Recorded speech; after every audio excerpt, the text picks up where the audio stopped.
যদি বাড়ির দাম মেটাতে না পারো তবে সাহসী হয়ে কাপিং রুমে বসবাস করো। ছোট জন 10 বছর এড পেয়ে টাকা জমিয়েছে।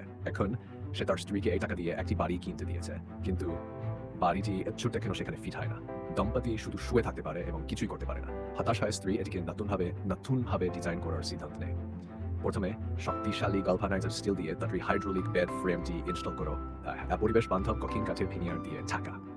এটি একটি অ্যাক্রিলিক তেল পাম্প দিয়ে সহজেই বিছানার উচ্চতা সামঞ্জস্য করতে পারে।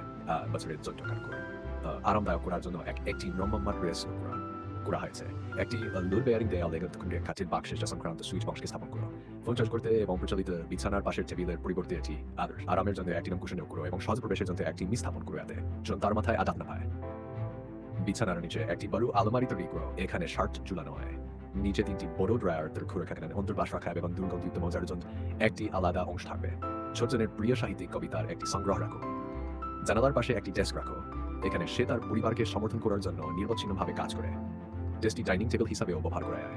এর পাশে একটি ফ্রিজ রাখো এবং তার খালার কাছ থেকে একটি প্রজেক্টর ধার নিয়ে ঘরের ছোট সিনেমা উপভোগ করো। প্রবেশ পথে একটি টয়লেট স্থাপন করো।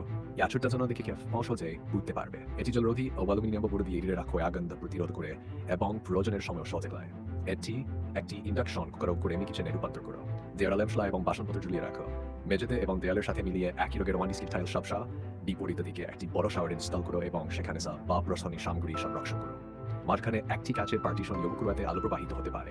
এভাবে কাপিনের মতো ছোট স্থানও রূপান্তরিত হয়ে সীমিত স্থানেও অসীম সম্ভাবনার প্রদর্শনী করে। Let me know if you'd like further refinements.